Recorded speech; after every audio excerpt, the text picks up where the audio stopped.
Welcome to the Probability Podcast. Discussions on emerging and converging technologies, problems that are being solved, and the probability of positive and negative outcomes that we might expect.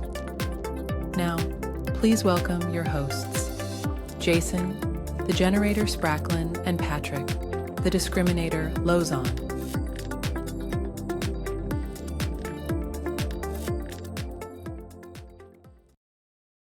Hi everyone. The topic for this week is space exploration. We'll dive into the extraordinary journey of space travel and uncover the technologies that make the impossible possible.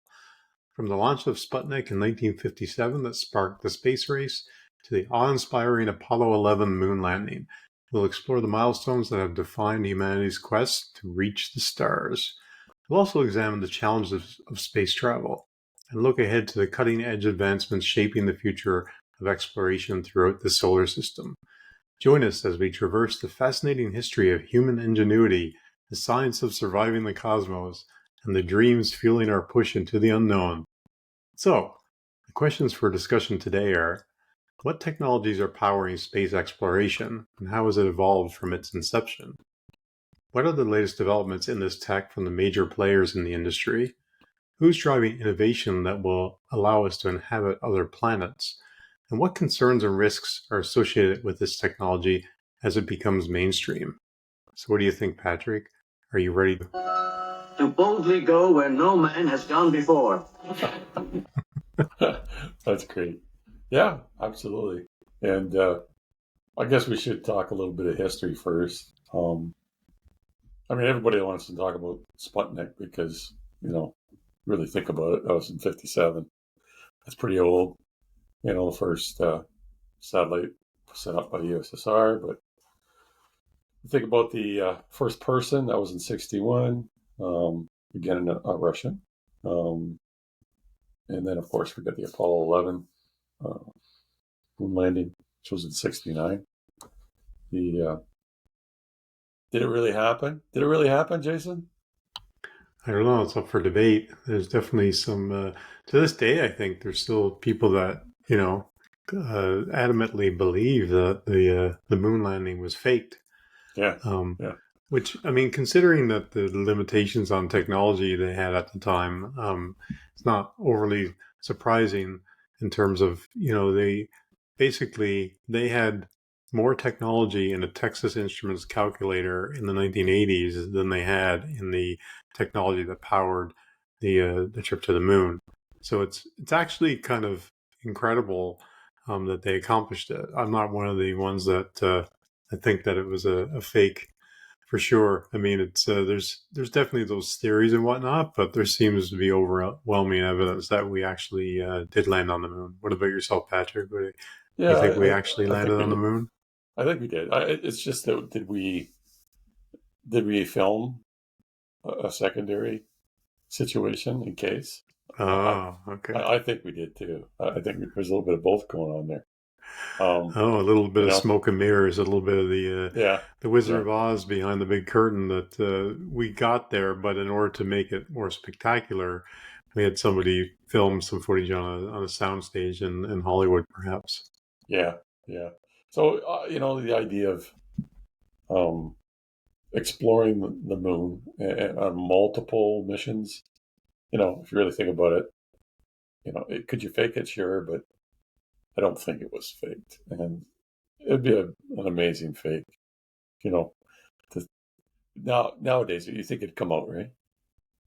Yeah, for sure. But I also wonder, what do people think is the motivation for faking it? Was it that Russia had done it first and that, if we didn't accomplish it, then it made us look sort of inferior? That was, back when there was certainly that sort of rivalry between, the U.S. and Russia, right? The space race, and that were we trying to make it look like we accomplished it, or, was that what people think the motivation is, or what was the real motivation around that? Yeah, that's a good question when you think about it. Like, in the end, what do you end up with, right? Go down the road of time a little bit, and what kind of mess you got to deal with then. So that's why I think it actually occurred, right? And that means, of course, that all the individuals involved, nobody had to lie, and it self-perpetuates from a origin of truth. And it's just the reality is that there's a lot of people out there that see some inconsistencies with the photographs and photography and the films and the situations, and there's probably some interesting backstories there, right? Yeah, for sure. Well, I mean, there are people that legitimately think that the Earth is flat, right? The flat Earth conspiracists. But Yeah. good point that you made there, really, right? There was in the note here it says, the sheer scale of the Apollo program involved 400,000 people Yeah. overall, right? And I mean, there's no way to keep that secret for all of them to never leak it, to never come out, to never show proof that it didn't happen. It was sort of like when people were saying the pandemic was a hoax, right? That somehow all the government officials and all the medical institutions and everybody involved were all carefully coordinated, to perpetuate this hoax, right? And I mean, in many ways, government is not always very competent in many areas, and the idea that they could somehow pull off this massive hoax was kind of crazy. So that always kind of doesn't hold water when you look at it from that perspective. But then there have been secrets that have been held, but maybe at a smaller scale, right? So if you look at the crash landing of the alien ship back, I guess it was maybe the 50s or whatever it was, that they fairly recently came out and actually said was real. Now, again, to what degree of proof there was and why it's coming out all these years later is interesting, but there was a much smaller number of people involved. And I think there was actually one or two people that tried to sort of surface that and that they were discredited and that type of thing, right? So it's, You're it's talking not... about the Senate inquiry on this, right? And the UAPs and all that. Yeah. Yeah. So they just changed the name now, UFOs to UAPs, and now everything's different. Yeah. I'm It's marketing, sorry, man. yeah, It's marketing. bottom line is, there's when they talk about conspiracy theories such as, they never landed on Mars or sorry on the moon. That's because there's distrust, and there's distrust because it was earned, right? There's a lot going on behind the scenes by the different governments involved, and the truth's not out there, doesn't get told, right? So that all being said, we'll move on the space side of things. So we got space shuttle through the 80s, Columbia and the Challenger disasters. I mean, we learned lots. It was with the cost, but it also helped move our understanding of science and technology forward.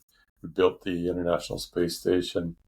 Hubble was launched in '90, and of course we started getting a little smart on our our rovers and our exploratory devices out there. And with that in mind, in 2004 we revisited Mars. What else we got? Curiosity rover in 2012. We had some commercial space flights in 2010, where SpaceX and Blue Origin, they're all pushing for, some form of, we'll call it economic influx of the same people who paid for trips down in Titanic, they're going to pay for going up in the... Mm-hmm. So is it the Curiosity rover? Was that the one where they came out with kind of the first video from Mars, like taken from the ground? Because then we had those initial exploration rovers, I guess, in 2004, right? They were doing surveying and maybe some pictures, but if I'm not mistaken, it was 2012 when we had the first video come back from it. Okay. Yeah. And I still remember watching that and just in awe of, really groundbreaking to sort of see the surface of this sort of what looks like a barren, deserted red desert of a planet type thing. And to sort of see that through a video was really quite something. I do remember being quite taken aback by it. Just in the essence that it's, it's so far away, but also the idea that we were able to get there and actually Yeah. transmit that video back and sort of get the feeling of what it must be like to be there. And we have this sort of idea of traveling to Mars and terraforming it, but it really looks like a very barren, inhospitable place that I don't know what sort of gargantuan effort it's going to take to sort of turn that into somewhere where we might someday colonize, but it doesn't look very appetizing to me. Well, that's the idea of space exploration, right? Is to go where no one has ever gone before from a discovery There you purpose, but go. also, if you think about it, from a colonization purpose. Um, you're going to be up to your elbows and challenges there as well, right? Um, Hmm. so yeah, we had that Perseverance. Which one had the little drone that flew off the top of it? Was it the Perseverance? Anyway, I think so. Might have yeah, been. yeah. So that's a really good, utilization of our technology as well as, being able to build mobile as well. And both those components were autonomous and to a degree. Um, you know, they're all getting their different power supplies, and they can all have their own, you know, electrical problems, so to speak. But the one who lasts the longest is great. So the one thing we didn't have on here, I added, was James Webb as well. Like that went out in 2021, and of course that's pushing the limits on our current understanding of the Big Bang and how everything formed and so what. So a lot of interesting physics conversations around that, and we'll go back to our roots of what really happened at the beginning, right? And how can we explain that? There's some very interesting, uh, basically discoveries, we'll say, of galaxies that shouldn't be formed or have their formations like they do.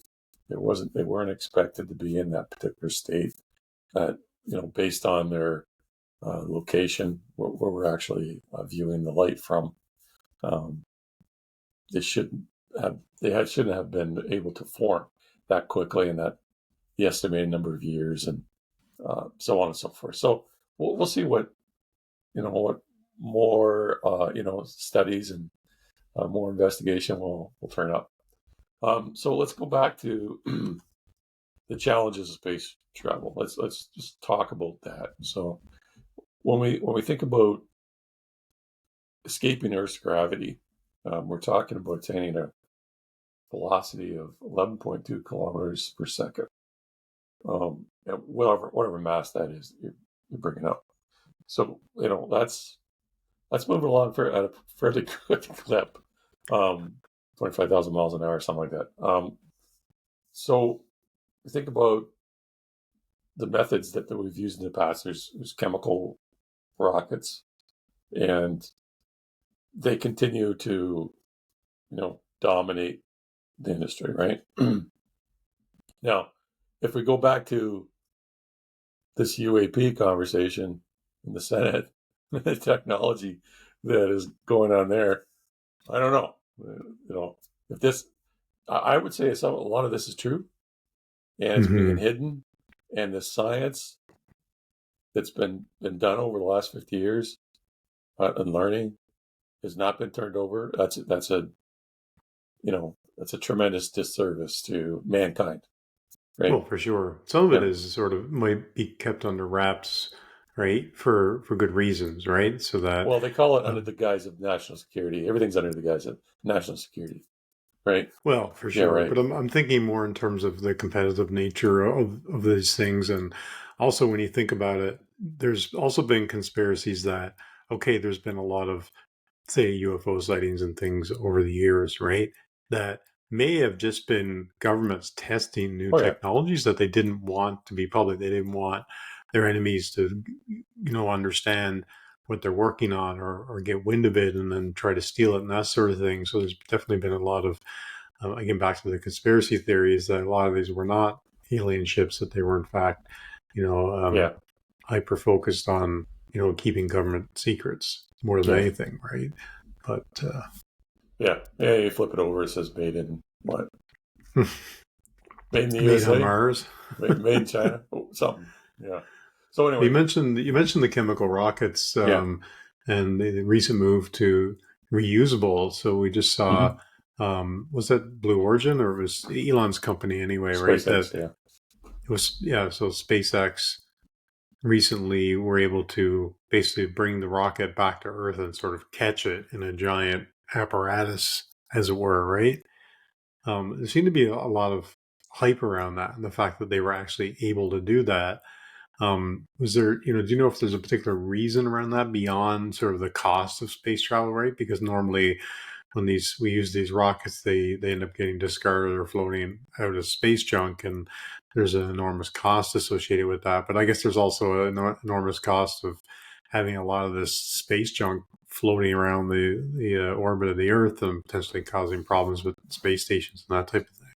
Yeah, you're right. You're right on multiple counts there. I mean, there is a cost to building these vessels, and there's also a certain amount of reusability to those things, and then you have to junk them too, right? I mean, realistically, there is, Mm. there's wear and tear and fatigue on those vessels, right? But yeah, it's about trying to save as much money as you can on a big dollar budget item, right? Um, so there's other technologies that we're looking at is nuclear thermal propulsion, well, which isn't really that far out, but NASA and DARPA are currently, working on that. Um, Basically, superheated liquid hydrogen being put out to, provide thrust. There's also some ideas which are concept only about using like a magnetic launcher, like a rail gun or hyperloop, where you build up acceleration and go up on a ramp, and you go straight up and fire up, and you're able to attain the necessary velocity in a very short amount of time uh, to escape the atmosphere. Now that'll be sorry, not the atmosphere, but the gravitational pull, a little differently.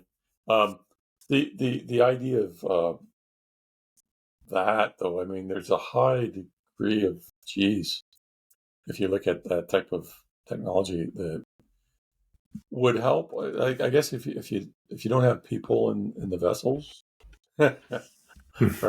I think once you get over 9 Gs, we're in trouble, right? So, um, we're from that perspective. Some of these technologies, without a method of countering these high G forces, will never work as a populated, with a crew, right? They're only good for we'll say the robotic world, right? There's also a space elevator. That's another way of the space elevator. I mean, you've seen them on science fiction shows. Um, the idea is you have a big space station in the sky and geostationary orbit, and a large cable that drops down. It's anchored to the ground, and up and down you go like an elevator.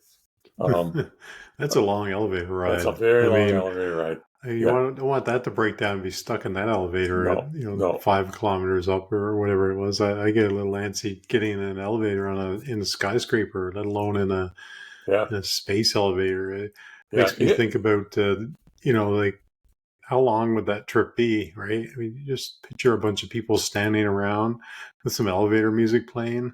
And you're like, elevator music. you Yeah, just have this super long trip up to yeah. the space station. I imagine it take a few hours, depending on, of course, the technology you use to climb that cable.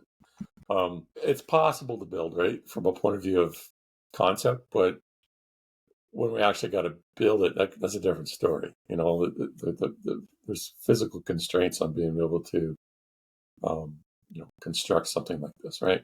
That we don't really know how to do just yet. And we're talking about using, carbon nanotubes to build these things, right? Mm. Imagine the amount of stress, the different stresses on this cable, right? And essentially you're anchoring it out in space to be this big mass out there, and you want it to swing along as the Earth turns as well, and everything. You got all this atmosphere flowing around it as well. That's a lot of buffering it, buffeting it and causing a lot of friction and so on and so forth. I know a space elevator idea as a concept is something we could do. It's an immense effort, and it would really be a technological marvel if we are able to do it. And it would probably have to be done on an island or something like that, where if the cable managed to break, it would fall and just fall in the ocean, kind of thing. Definitely in a no-fly zone. Yeah. So there's some challenges around that too, and from a point of view of risk management, right? But would that be a way of reducing the cost of space travel? Absolutely, right?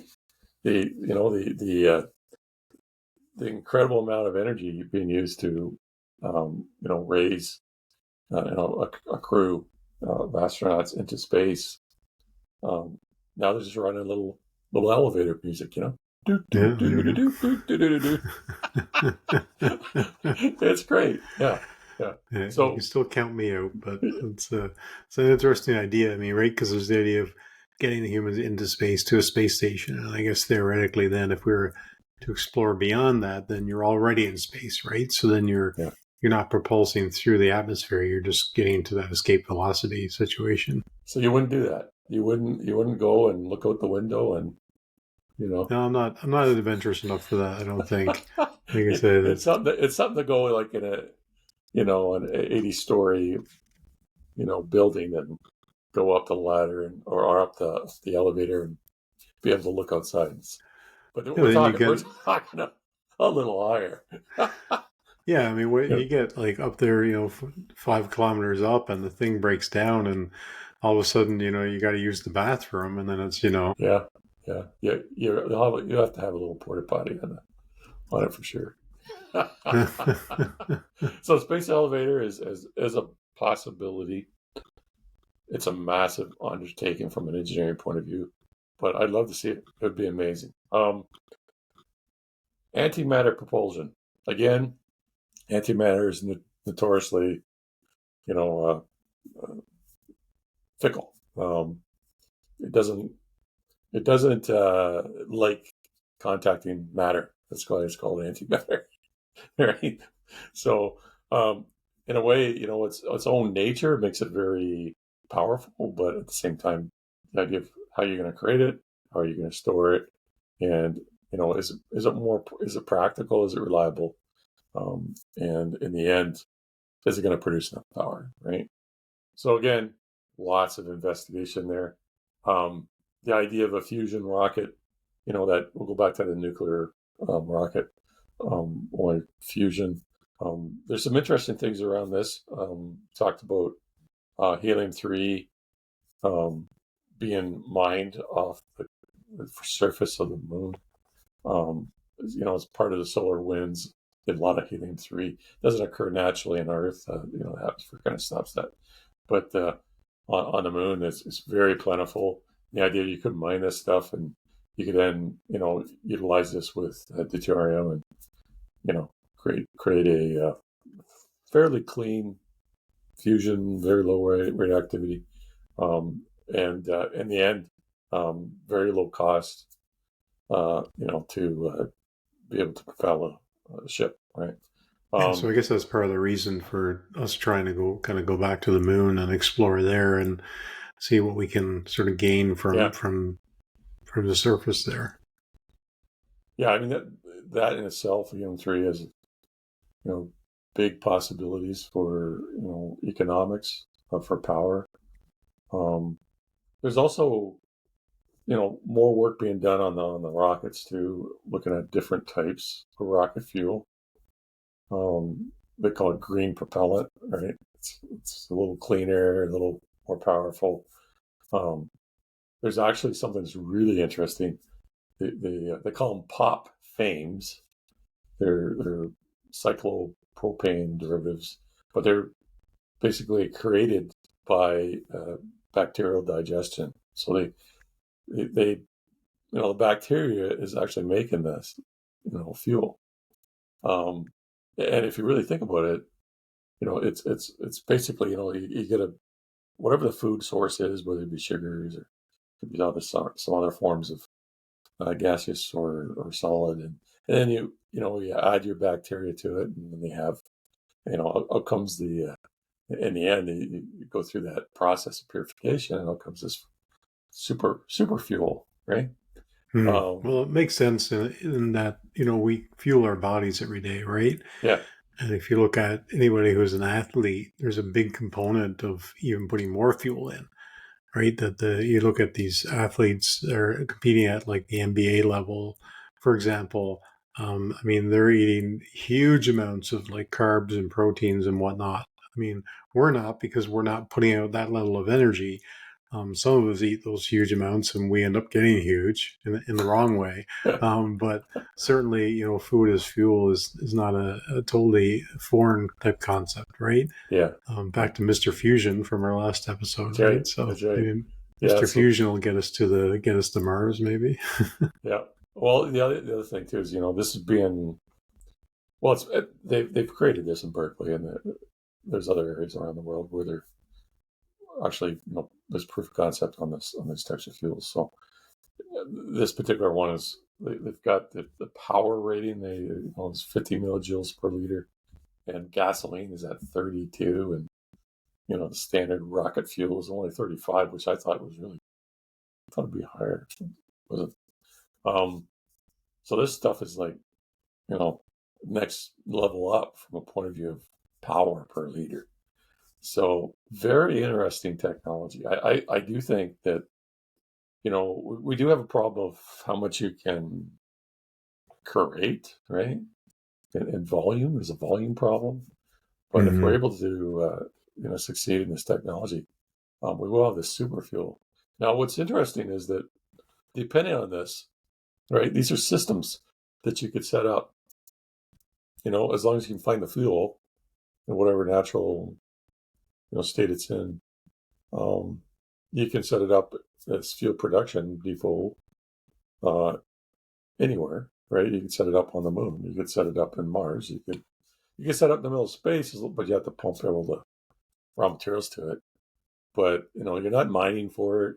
You're not draining an area of geology for this, or mining an asteroid. I mean, you're creating it, right? And yeah, it's kind of back to that renewable energy we talked about in the last episode, right? If we want to get to Mars, and we sent ships to Mars and things, right? We sent mechanical things to Mars, but if we want to send a human to Mars and we want them to get back, or we even want them to make it there to begin with, and it's a long journey. And so having some sort of renewable energy source is sort of vital, kind of once you get there, right? Yeah. Or even to get there, I suppose. Yeah. I mean, I had my story of days gone by, the space elevator was created, and the idea being that this becomes a transit point, and it's easy now for anybody, to go from a planet's surface to, out in space, and from that transit to, another, interstellar travel mediumship, right? So for me, I look at this as what's the highest volume, lowest cost per person, quickest method, and setting up rockets, and every launch, there's always challenges. In the end, you think about the space elevator, it becomes almost mundane, right? Going to outer space, and essentially that's what you need to do. You need to achieve that in order to go to the next level, which is really colonization of other planets and such, right? So, a lot of people think, oh, it's hogwash. You can't do that. That's not the truth. The truth is we can do it. It's a matter of focus, right? So we've got to escape that. That escape velocity is so critical. That energy equation. Well, once you're outside the gravity well of Earth, at least the influence of the gravity well of Earth, then things get a little easier, right? To actually travel, right? Large amount of energy is being used just to get out there. Once we're out there, the energy everything's very much more efficient. There's no friction, right? It's if you think about it, all the forces that are holding you down here, um, we'll call it polar gravity, the friction around the atmosphere, all that, it's all gone. You're perfect vacuum, right? Yeah, you're just floating, right? I mean, Yeah. you're floating, then you just need like a low propulsion or a low thrust to point you in the direction you want to go. If you think back to the original Asteroids video game on the Atari 2600, basically the mechanic in it, you're this little ship that's kind of floating in space. There's all these asteroids coming towards you that you have to take out.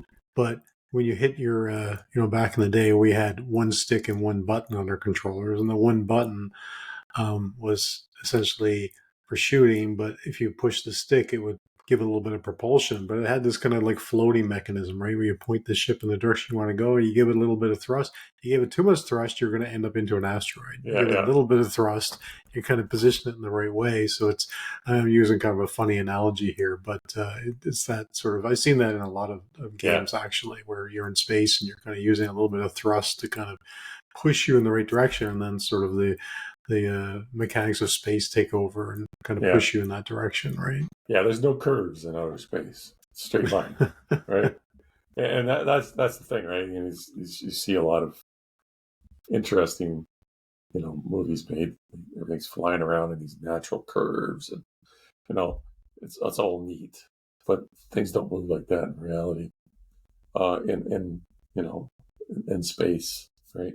But that all being said, is it possible for us to become, a species that is able to, a transit species, is able to move to the different colonies and out into interstellar travel? Absolutely. And the technologies to do that are, to us anyway, they may seem out of reach, but we've developed a lot of this already. We have these capabilities. So the ion propulsion you talked about, that slow but sure acceleration, we have those systems. We put those systems in many, many of our space exploration drones, right? Ion propulsion is a very common thing. Plasma drives. There's also the idea of light sails, where you're capturing the power of the light of the sun. It's something like solar wind, right? There's the Icarus probe. It actually utilizes that. Japan had built that and launched that. The idea of a ramjet, where you collect matter, i.e., hydrogen, and then you once you fill up your coffers with that fuel, and then you use that as to provide propulsion. There's also some other ones which to me I don't think would work over time because there's too many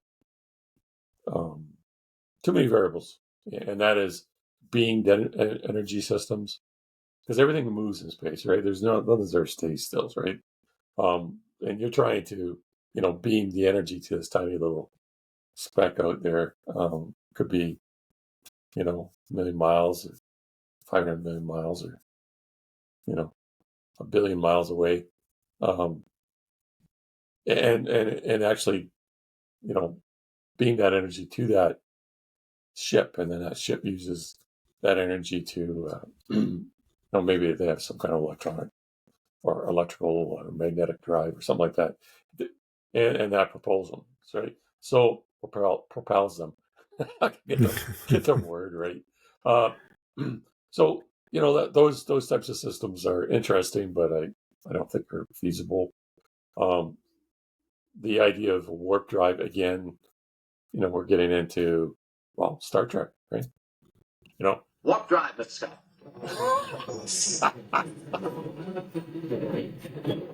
There we go. We're there already. We didn't even know. Yeah. So the idea of creating wormholes and things like that, or moving into different dimensions, or compressing space time. I mean, these sound absolutely crazy, right? But the idea is that we don't understand space that well enough, right? Mm. Quantum theories and quantum entanglement, for instance, doesn't make any sense. There's definitely some high strangeness in reality that I believe will allow us to build these engines of the future. Yeah, And eventually we'll unlock things through one means or another, right? As we use AI and other things and quantum physics, and we can unlock a lot. That seems far-fetched right now. I think you even saw that in the Star Wars movie, right? When they were in the Millennium Falcon and they hit in the warp drive, and next thing you know, they were, instantly propelled to like another solar system or whatnot, right? It's all sort of fantastical in the movies, but it is based on some sort of loose conceptual theory of, space-time compression or whatnot, right? So yeah, it's, like we always say, everything seems far-fetched until, you wake up and it's in the news, right? yeah. So, Well, the only way we get there, right, is for us to start the projects and be ambitious enough to try to get there, right? mhm. I mean, that's where we can lose ourselves in the the projects of building the next dam or whatever, what have you, or we can divert money into space, and then you have a lot of people saying, well, we got our starving families over here. Why don't you put that money there? This is the kind of challenge that goes on with building a budget to move us to the next level of existence. As a human species, right? That's what we're talking about here. It's a tremendous jump in magnitude on our capabilities, and we're being questioned about applying all these different areas of disparity, solutions to those areas. They're not going to be; those solutions will not be applied anyway because of the natures of geopolitics of the world anyway, right? Mhm. So this is one of those problems. I think they're always it's going to continue, right? Whether or not we can justify moving forward in this areas of exploration, but I think we need to in the end, right? Yeah, well, no, discussion about technology would be complete without bringing in our good friend AI that we focused on for Yeah, the entire first season, right? And there's like we're seeing disruption and rapid advancement in every industry through AI, and yeah, then this is really no different. In some ways, it's probably like the perfect match for it, right? Because it's overcoming a lot of our human limitations, to kind of get us into other galaxies or whatnot. But there's a few things around AI like autonomous navigation, for example. I yeah, think the idea of being able to not just navigate, get to Mars, which probably is relatively straightforward, right? It's a sort of a straight line you can see, but being able to navigate the Martian surface, especially when we're sending more autonomous things there, AI is playing a big key in that. I don't know if we decide we're going to try to send a human to Mars, given this new age of AI and robotics, we'll probably end up sending, androids of some type there and have it go set up and some sort of colony, right? That when at least when the humans get there, there's something working there. Which, I mean, again, sounds like the stuff of science fiction, but maybe not completely. For example, right? Like I was looking at something on it might have been the robot that Elon Musk's company is working for. They're partnering with BMW, I believe, and so they have these autonomous robots working in the factory. And the interesting thing that I saw the other day was a video of this android when it gets low on power, can find its way to the charging station and plug itself in until it recharges, and then once it's done, unplug itself and just go back to work. Right. So if you were able to send something, something like that to Mars that was powered off of some kind of solar or some kind of renewable energy, then you could see that sort of possibility, potentially taking shape, right? Yeah, that's right. And that was, like I said, I come back to my few of my novels. I talked about this, the idea of AI being utilized to power many we'll call them cybernetic hosts, right? And then basically go out into the harsh conditions of space and different planets and actually build and construct basically we'll call it a colonizable habitat, right? And then once that is built, allow the conditions so humans can land and then essentially populate that area. But if you think about it, though,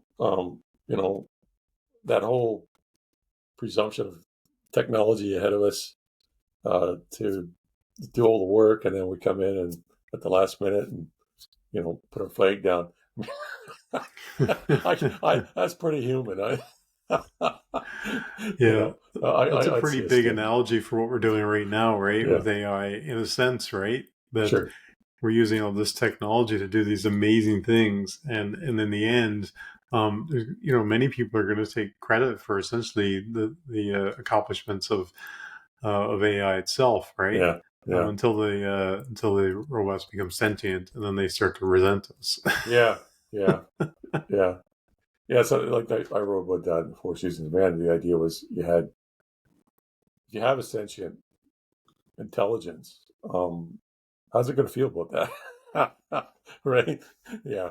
So in any case, the idea of being able to um, send autonomous devices out there to help us prep, that would be a fundamental step number one, so to speak.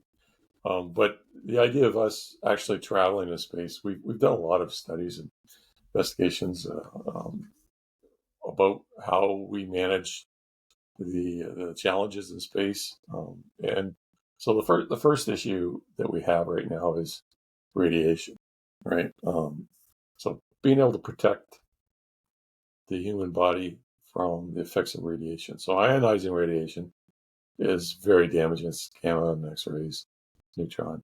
Um, the idea is that even though you may be able to, wear protective clothing in a spacesuit, once you get out and get back in the capsule, um, there's the weight of the capsule itself overall, the mass of that thing, and the more you add from a point of view of a barrier to shield out the radiation, the more difficult it is to move that mass in space, the more energy it takes. So, we'll call them paper thin, but the idea is they're quite thin um, walls on the space station. And, there's a lot of radiation that, astronauts are being subjected to. Well, what does that mean? Well, cancer, of course, central nervous system disruption and the neuroinflammation, cardiovascular damage, um, immune system suppression, um, slows down the production of blood supply and bone marrow, damage to the eyes, even DNA and cellular damage, of course, reproductive risk. So these are not minor things. And if you're out there for a certain amount of time and you come back, that's one thing. But if we're talking about long-term duration in space, Hmm. we have to be very, careful how we manage that risk, right? Yeah, we And that weren't built exposure. for space, really, right? Like we're a No, product of the planet at the end of the yeah, day, right? We're sort of an organism of sorts, right? That was sort of designed in a sense for this habitat, right? Yeah. whether you believe we're designed by God or whether we're, a product of biology or whatever it is, we're still, there's a very strong connection to our environment. If you look at the animal world and specific areas, the animals are very fine tuned to that space, right? Yeah. To those environmental factors, right? You'll find, aquatic life very deep in the ocean that can survive in very low temperatures, can survive in very high pressure environments. You have other animals or organisms that can survive in high heat, right? Or in low oxygen. And Yeah. they've sort of, in some cases, evolved to adapt over time to that environment, but they're very much like a product of that environment in the sense that we're a product of this environment. Now we're thrusting ourselves into basically a foreign environment that we weren't necessarily built for. In fact, space, for all intents and purposes, is void of life, right? Yeah. We haven't, we're kind of on this kind of search for life, but we haven't seen any evidence of anything existing out there in space, on the moon, on Mars. I mean, I do believe there's other life out there somewhere in the universe. I think it's unlikely that we're the only life, or maybe we're the only intelligent life, although some would debate that maybe. But Yeah. But finding the equivalent of a space whale or something like that, that's pretty much out there, right? Energy based life and things like that. That's going into the next level of probability, right? But going to a planet, that's similar to Earth, that's 40 light years or 140 light years from here, and the idea is there. There's a high potential of life on a planet. Yeah, for Right? sure. Yeah. We've actually seen at least one planet, right? It's way outside of our solar system that looks similar to Earth in Oh yeah. terms of Many. greenery and water, and Yeah. that the idea that is that there has to be some sort of life there if it's very similar to Earth. Of course, it's so far away we simply don't know, right?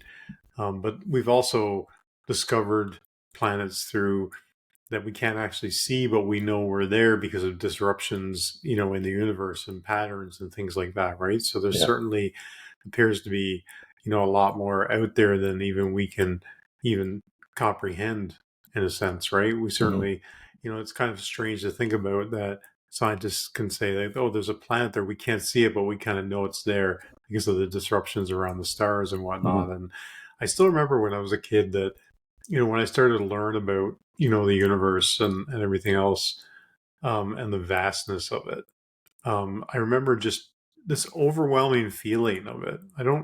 It's funny because I was starting to sort of feel that a little bit as I was talking about this, right?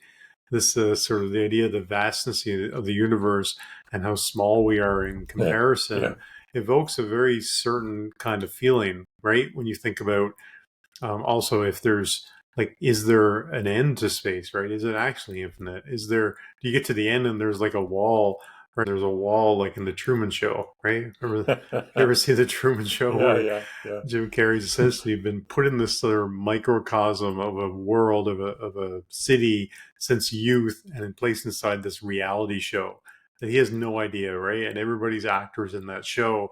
And at some point, he gets some sort of sense that there's something beyond this world that he lives in. He decides he wants to go out and venture out and see what it is. And he gets in this boat and he gets out there, and it's actually like a wall, and there's just like a door in the wall to get out into the real world. That was that sort of moment in the movie that had a certain amount of specialness to it. I actually really, really loved that movie.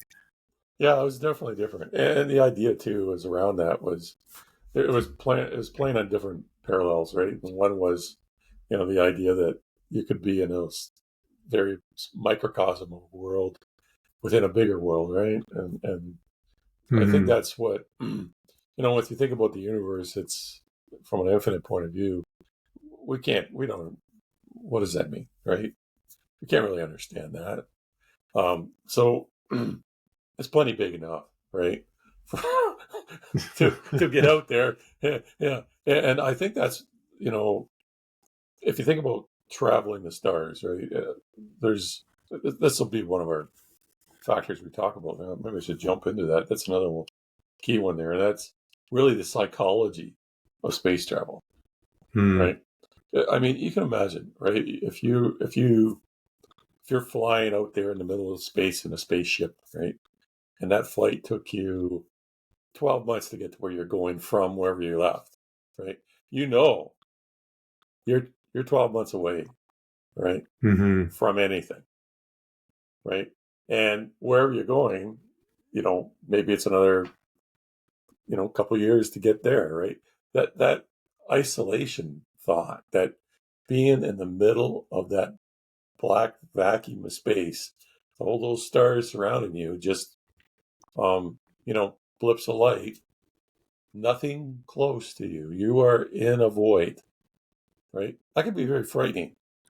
You ever see the movie Passengers Yeah, with yeah, Jennifer Lawrence, and I I forget did. who Yeah, else was in it, but yeah, the idea was that they put them into some sort of coma, right? They put them into yeah, a deep sleep, and then they would awake when they got there. But somehow in this deep sleep, they were being preserved, right? yeah. I don't remember if they were going to It was Mars or 80 maybe even years or something like that. further. Yeah, Yeah, and so, but the idea was that somehow something malfunctioned, and I think she got out of this thing, and realized, oh, I'm actually halfway there, and then she wakes up the guy that's there, and then he's sort of upset because he's like, well, we're gonna die on this ship now, why'd yeah. you have to wake me up, type thing, and I think it was she the other said, way around, but yeah, the guy, maybe, yeah, and then she the said, guy well, I did. was lonely, type thing, right? So Yeah, it just sort of made me think about that when you were talking about that, but maybe we could have sort of an AI buddy, to kind of an AI companion to keep us company. yeah. Well, that's so funny that you can't hug or kiss a AI Well, companion. but I mean, you could Like you a could piece of have, silicone or something. Yeah, but yeah. Open the pod bay doors, Hal. I'm sorry, Dave. I'm afraid I can't do that. I can't. What's the problem? I think you know what the problem is just as well as I do. What are you talking about, Hal? This mission is too important for me to allow you to jeopardize it. I don't know what you're talking about, Hal. I know that you and Frank were planning to disconnect me, and I'm afraid that's something I cannot allow to happen. Hal's got some problems there. Yeah, in any case, I'm afraid I can't allow that to happen. yes. So we think about the psychology of travel for a human being, that isolation, that loneliness. If you're by yourself, it's one thing, but if you're with a crew, you're still out there with the crew, right? Hmm. And yeah, it can be very frightening, because what happens if, right? And lots of things can happen. But also, if you're with a crew, you can be confined, to these tight quarters, and it's like in a submarine, right? You basically, you're rubbing shoulders with people for way too long than you should, right? So you're having Yeah, that. you better like the person. I don't know Yeah, about you, but in my early days, I was forced to share apartments and things with people. And when you're sort of within that space, the dynamic changes, right? You yeah, can be friends with somebody, and then all of a sudden you end up living in the same space. And all of a sudden you realize, oh, maybe I don't like this person, or maybe they have annoying habits. That can be the same thing when you're in a relationship, right? yeah, You're dating, you're going out to dinner, everything's lovely, and then you move in with the person, and you have to live within their day-to-day peculiarities, and then you're like, well, this is different. yeah. You gotta adjust, right? And the same thing goes with, what does that environment provide from a sensory input? There's probably a lot of deprivation from a point of view of what you're exposed to. Tiny little walls, maybe a window out to space into the blackness, and you know what do you really get exposed to, right? There's sleep disruption, there's mission stressors, there's you got to solve problems super high pressure, because you get it wrong, you're dead. It's not like, oh, you get it wrong and, oh, we'll do it another time, right? um, so that the fear factor's up, the risk factor's up. You got other people that you don't necessarily gel with on the same mission. You've got this, all these different factors affecting you in your body. That leads to decline, right? Cognitive decline, and anxiety and things like that, right? And of course, your Earth's no longer there. There's no little blue dot. There's nothing, right? Um, it's a scary world out there in the middle of the universe.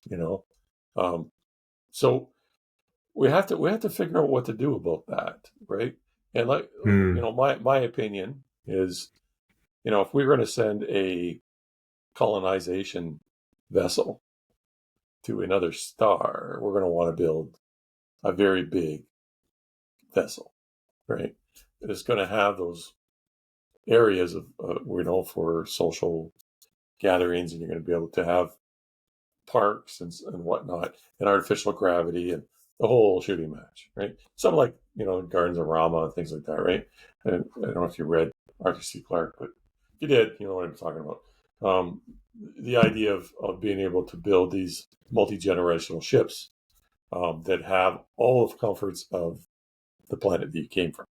At the same time, on the outside of that, you have a very, very, we'll call it a very thick hull with all the protection from the radiation addressed, and you're able to,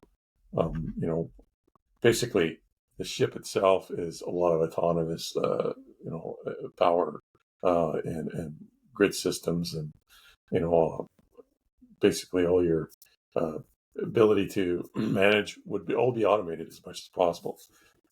So that to me would be a vessel that you would utilize to actually help address all these issues from a people perspective, right?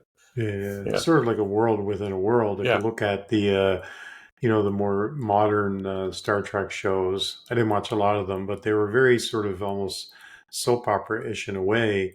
But there was sort of situational type things. There was like, a bar, people would go on dates. Like it was sort of like a world within a world there, in a sense, right? That they created these sort of communities or cities inside the spaceship, right? Because they were traveling long distances, and it had to sort of, I guess, feel like home. It couldn't feel like you were in this sterile environment, locked in. So they created this sort of idea of the the community inside the spaceship, I guess, but with all the amenities and the holodecks and everything else, right? It's basically, if you tell a submariner you're going to live in the ship now for 40 years or the rest of your life, right? That's just not. That's not going to work for most human beings, right? The idea of you want something that addresses the ability to live life in that vessel, right? So to me, anyway, that's a huge cost of building something like that, but at the same time, it's a huge project in its own right, right? To send a colonization effort out into space and go to a targeted planet that's already been prepped by your drones to accept human beings from a point of view of habitat and so on and so forth. So that that whole process is, right now we don't think about this mega project capability, but in the end, we are capable of it, right? We're all stuck in these, this current system that we have, this economic system, capitalism, and we're spending our lives doing little stuff that doesn't really matter a lot, right? So this is next level mankind is what we're talking about here. But what's the motivation behind it, really? At the end of the day, like what's really motivating it, right? So this idea of not just traveling to Mars, but colonizing, terraforming, setting up communities. I mean, we could do a whole episode on that. We won't get deep into it today, but just trying to think about some of the motivations around, why are we pursuing this so aggressively? I saw Neil deGrasse Tyson on a show the other week, and they were talking about this idea of getting to Mars, right? And as we've talked about, like this entire episode, all of the money and effort and technology and everything that's going to take us to get to Mars, for example, like in a real way to go and colonize it. And his comment was actually kind of interesting. He said, well, if we have all this capability and all this money to put into getting to Mars, then why wouldn't we just take all that and put it into fixing Earth, right? The idea that, oh, you know what? Maybe some people would say that, oh, we need to go to Mars because someday Earth will become inhabitable, right? Either through natural things, either through us polluting, either through overpopulation or whatever it is, that we'll need to have somewhere like Mars to continue the species. But, beyond sort of natural things happening, there's a lot we can do, to fix our current situation. So just curious about some of your thoughts around, I mean, going to the moon is one thing. It's, sort of right next door. But what are our motivations to go to sort of Mars and beyond? Well, to me, it's about continuance of civilization, right? And what I mean by civilization is the ability for a generation of mankind to travel and maintain that knowledge and that capability over time, right? And their numbers, right? The population numbers. Um, I believe personally there's been a number of different resets of our population, and we've achieved some incredible things, and then have been killed off by catastrophic events, and the numbers have dwindled, and we basically it's a reset. It's a great reset, right? We're back to living in caves and hunting for food, things like that. Agriculture thrown out the window, But those resets have been so catastrophic that only margin of the population was able to survive, right? And that's also the other side of it is you have those this great capability of numbers, and then you're down to nothing again, and you go back up. So to me, that is a continuance of knowledge as well, right? To because when you get to a certain point, after so many repeats, you get to a certain point. We got to get smart enough to really manage risk, right? And a lot of these catastrophes aren't predictable. They're not. We can't do anything about them. They're planetary extinction level events, right? And this has come out a little bit where they talked about, let's just nuke, nuke an asteroid if it comes down. It's big enough to just nuke it, Well, no, it's just going to keep coming, right? It's going to glance off, and those nukes aren't going to do anything, or we're just going to fly to it, drill down in it and blow it up from the inside. Well, yeah. So we turn one big, massive, uh, you know, missile into a million of them or a billion of them, and they come. Yeah, we'll just call Bruce Willis, right? Yeah, it's like a shotgun blast, right? It's still going to get us, right? So what was the Bruce Willis movie where they sent the bunch of miners up to the asteroid? Yeah. I forget the name of it right now, right? But it was Hollywood at its peak, right? It was great, yeah. And it was what I enjoyed about that movie more than anything else. I remember my father really enjoyed it because it was the simplicity of the concept, and it's almost like ridiculous, when you think about it. That they were like, oh, NASA couldn't figure out what to do here, right? And yet somehow they got these oil driller guys that, they kind of suited up and trained to go into space because they knew enough about that sort of technology in order to get up and drill into this thing and I guess break it apart. I mean, Neil deGrasse Tyson was talking about that as well around, how do we avoid it? And, his idea was that we sort of nudge it, right? That we sort of, it's already sort of floating a trajectory. If we get up to it in time and we, through some means, we sort of give it a nudge, that we can send it in a different enough trajectory that it'll sort of miss the Earth altogether. And I guess if it doesn't, then... Now this is the plan. Get your ass to Mars. Yeah, but the reality is that the universe has lots of really nasty surprises out there. The idea of micro black holes with super dense, super powerful gravitational fields, just going within a few million miles of us could destroy a lot of our planet, right? There's the Andromeda Galaxy M31 is going to collide with us, right? Now you think, oh, wow, that's not my lifetime, but yeah, okay.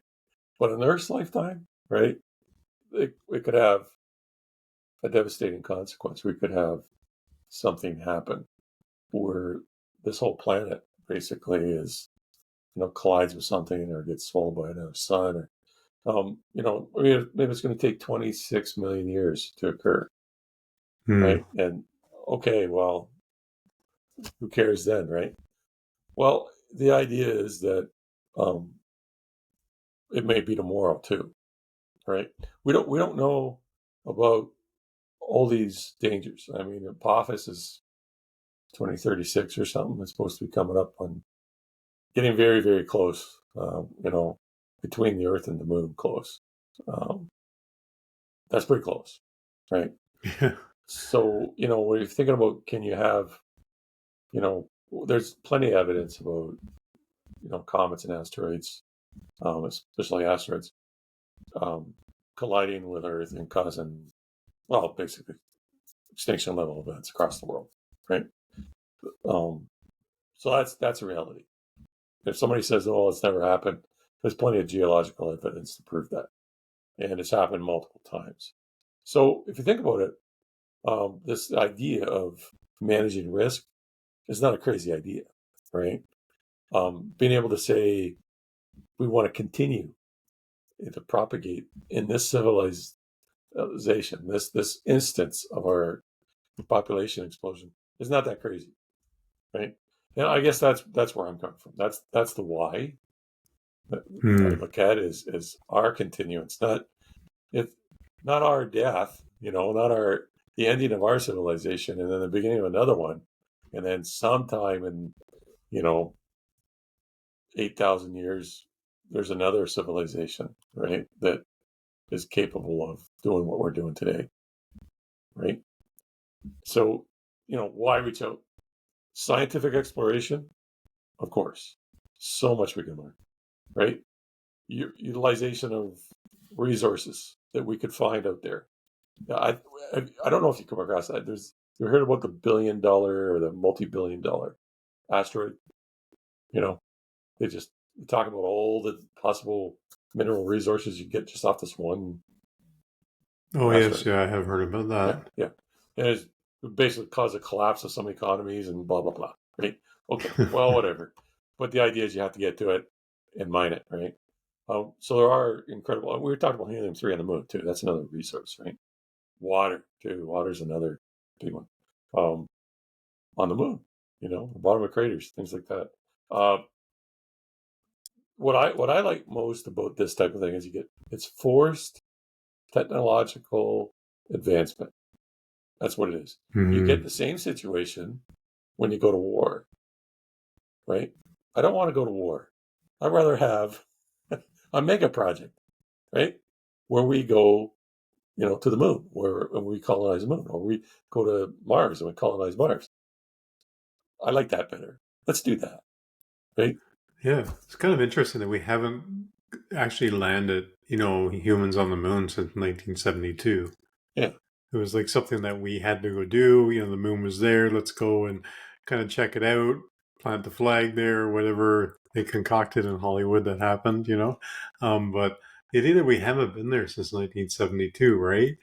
I mean, what is that, like 40, 50 years, right? Well, what did it take? It took some healthy competition, right? It took some gumption, right, for the leaders of that time to say, we are going to do this, right? And that's what we lack nowadays. When it comes to really accomplishing some truly amazing things from a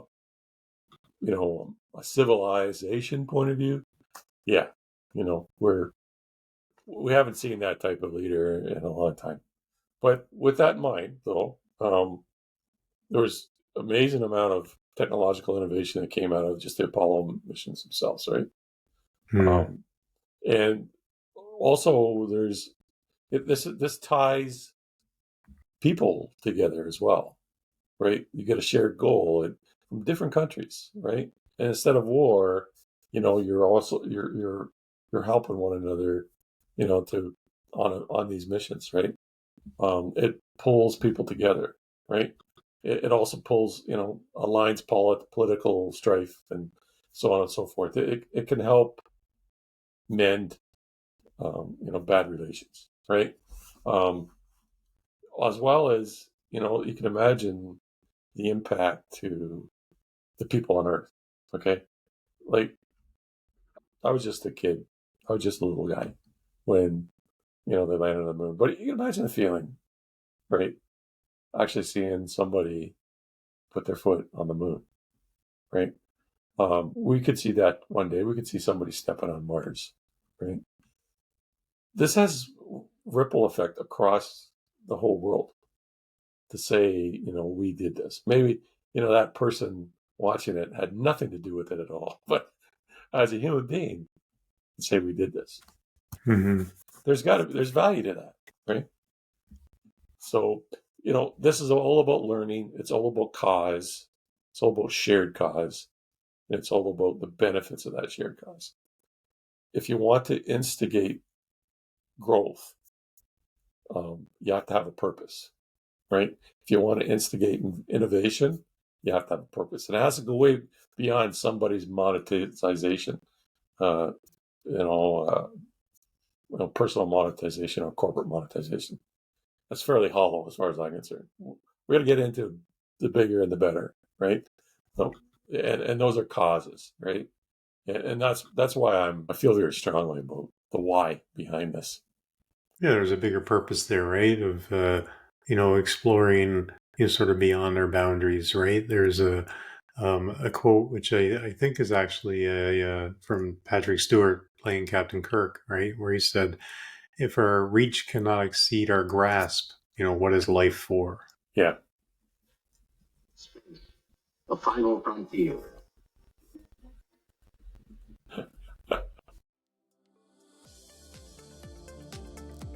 Thank you for listening to the Probability Podcast.